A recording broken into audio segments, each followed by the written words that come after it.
यार बदआ रत्तु रासूये जहीम यार नीकू गिरताय बिनईम। अल्हम्दुलिल्लाह, আল্লাহ তাআলার দরবারে লাখো কোটি শুকরিয়া, যে মহান রব্বুল আলামিন আমাদেরকে মাগরিবের নামাজের পরে সুন্দর একটা মজলিসের মধ্যে আসার এবং বসার তৌফিক দান করেছেন। এই জন্য শুকরিয়া আদায়ার্থে মুসলমান হিসেবে ইমানের আওয়াজকে উঁচু করে এক আওয়াজকে উচ্চ কণ্ঠে কালিমাতুশ শুকুর আদায় করছি, বলি আলহামদুলিল্লাহ। আমি আপনাদের সামনে পবিত্র কালাহ মোল্লা থেকে একখানা আয়াত তেলাওয়াত করেছি। বিশ্বনবী, শেষ নবী, হায়াতুন নবী, জিন্দা নবী হযরত মুহাম্মদুর রাসূলুল্লাহ সাল্লাল্লাহু আলাইহি ওয়াসাল্লামের অসংখ্য অগণিত হাদিস থেকে একখানা হাদিস তেলাওয়াত করেছি।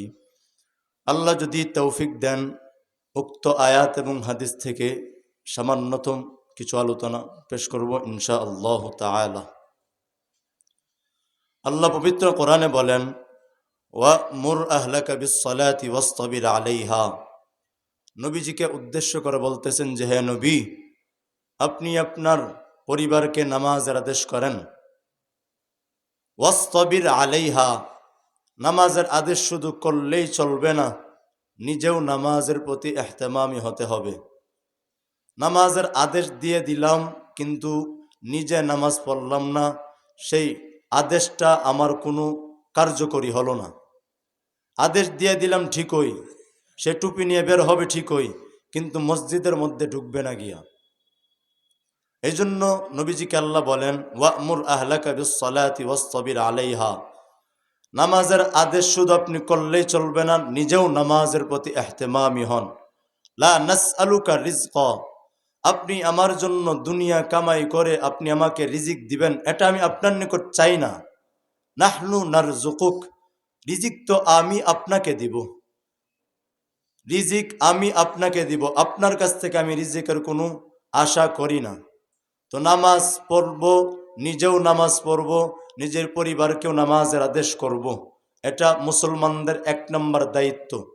আল্লাহর নবী বলেন, আউয়ালু মা ইউহাসাবু বিহিল আবদু ইয়াউমাল কিয়ামাতিস সালাহ। ওই কিয়ামতের মাঠে সর্বপ্রথম হিসাব হবে নামাজের। ওই কিয়ামতের মাঠে যদি সর্বপ্রথম নামাজেরই হিসাব হয়, যদি ওই কিয়ামতের মাঠে নামাজের হিসাব দেওয়ার জন্য যদি আমাদের দাঁড়াতে হয়, ওইখানে যদি নামাজের হিসাবটাই না পাওয়া যায়, বাকি যে সকল কাজ আছে তুমি যে করো নাই, আল্লাহর বিধান যে তুমি মানো নাই, এই নামাজের হিসাব নেওয়ার দ্বারা বাকি সবগুলো স্পষ্ট হয়ে যাবে। এই জন্য 5 ওয়াক্ত নামাজ জামাতের সাথে পড়তে হবে। ইচ্ছাকৃতভাবে নামাজ ছাড়া যাবে না। ইচ্ছাকৃতভাবে নামাজ ছাড়লে যে বড় একটা শাস্তি, সেই শাস্তির কথা উল্লেখ করা যায় না। ইচ্ছাকৃত নামাজ ছেড়ে দেওয়ার যে শাস্তিটা হয়, এই জন্য একটা ঘটনা শুনি আপনাদেরকে। এক ব্যক্তি নামাজের মধ্যে দাঁড়াইলো, নামাজের মধ্যে দাঁড়াইয়া দুনিয়াবে যে আমরা নামাজের মধ্যে দাঁড়াইয়া যে সকল চিন্তা ভাবনা করি, সেই চিন্তা ভাবনা কেমন দেখেন। এক ব্যক্তি নামাজের মধ্যে দাঁড়াইলো, দাঁড়ায়া সূরা ফাতিহা শুরু করে দিল, আলহামদুলিল্লাহি রাব্বিল আলামিন আর রহমানির রহিম মালিকি ইয়াউমিদ্দিন ইয়াকা না'বুদু ওয়া ইয়াকা নাস্তাঈন। এই ব্যক্তি যখন ইয়াকা না'বুদু ওয়া ইয়াকা নাস্তাঈন এই আয়াত পর্যন্ত পৌঁছলেন, তখন তার মনের মধ্যে একটা খটখট লাগতে লাগলো, ধাক্কা দিল, যে মনের মধ্যে একটা ধাক্কা দিল যে আমি নামাজ পড়তেছি। এই আয়াতের অর্থ কি?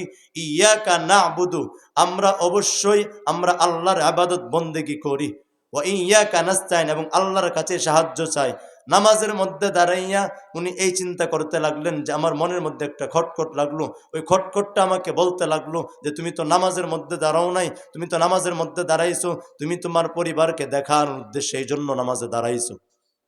ওই ব্যক্তি নামাজ ছাইরে দিয়া পরিবারের কাছ থেকে বিদায় নিয়া তিনি একবারের জন্য আবার নামাজের মধ্যে দাঁড়াইলেন। দ্বিতীয়বার যখন নামাজের মধ্যে দাঁড়ায় গেলেন, সূরা ফাতিহা পড়তে পড়তে আবারও ওই আয়াত পর্যন্ত চলে আসলেন, ইয়াকা না'বুদু ওয়া ইয়াকা নাস্তাঈন। এই আয়াত যখন পড়লেন তখন এই আয়াত পর্যন্ত পৌঁছে আবারও তার মনের মধ্যে ধাক্কা লাগলো, আপনি তো আমার ইবাদত বন্দেগী করেন না, আপনি ইবাদত বন্দেগী করেন আপনার শরীরের মধ্যে যেই পোশাক আছে সেই পোশাকের ইবাদত বন্দেগী করেন। তখন নামাজ সাথে সাথে ছেড়ে দিয়া যত পোশাক ছিল সবগুলো দান সদকা কইরা দিল। শুধু যেটা নিজের প্রয়োজন ওই নিজের প্রয়োজনটা নিজের সাথে রাইখা বাকি যেটা ছিল সেটা বাকি যত ছিল সবগুলো দান কইরা দিল। সব দান কইরা দিয়ে আবার নামাজের মধ্যে দাঁড়াইয়া গেল। নামাজের মধ্যে দাঁড়াইয়া আবার যখন সূরা ফাতিহা শুরু করে দিল, দাঁড়াইয়া যখন ইয়াকা না'বুদু ওয়া ইয়াকা নাস্তাঈন এই আয়াত পর্যন্ত বসলো, তার মনের মধ্যে আবার ধাক্কা লাগলো, তুমি তো আমার ইবাদত বন্দেগী করো না, তুমি তো ইবাদত বন্দেগী করো দুনিয়াবি, তুমি ধন সম্পদের ইবাদত বন্দেগী করো, তুমি যে টাকা পয়সা কামাই করবা এই জন্য তুমি নামাজের মধ্যে দাঁড়াও, তোমার টাকা পয়সা যত আছে সবগুলো ছেড়ে দিয়ে তারপর নামাজের মধ্যে দাঁড়াও। তিনি নামাজ ছেড়ে দিয়া আবার তিনি যত ধন সম্পদ আছে সব ধন সম্পদ দান করে দিয়া আবারও নামাজের মধ্যে দাঁড়ায়া গেলেন। নামাজের মধ্যে দাঁড়াইয়া আবার শুরু করে দিলেন সূরা ফাতিহা। সূরা ফাতিহা পড়তে পড়তে যখন এই আয়াত পর্যন্ত আবারও পৌঁছে গেল, ইয়াকা না'বুদু ওয়া ইয়াকা নাস্তাঈন, দাঁড়ায়া যখন এই আয়াত পর্যন্ত পড়া শুরু করলো তখন তার মনের মধ্যে আবারও খটকা লাগলো যে তুমি তো নামাজ আমার ইবাদত বন্দেগী করার জন্য পড়ো না, আমার জন্য নামাজ পড়ো না, নামাজ তুমি পড়ো তুমি তোমার স্ত্রীকে দেখানোর জন্য, তুমি তোমার মা বোনকে দেখানোর জন্য তুমি নামাজটা দাঁড়াও, নামাজের মধ্যে দাঁড়াইয়া যাও। তিনি বাড়িতে গেলেন, বাড়িতে গিয়ে নিজের স্ত্রীকে তালাক দিয়ে দিলেন। নিজের স্ত্রীকে তালাক দিয়া নিজের পরিবারকে ছাইরা এসা আবারও নামাজের মধ্যে দাঁড়ায়া গেলেন।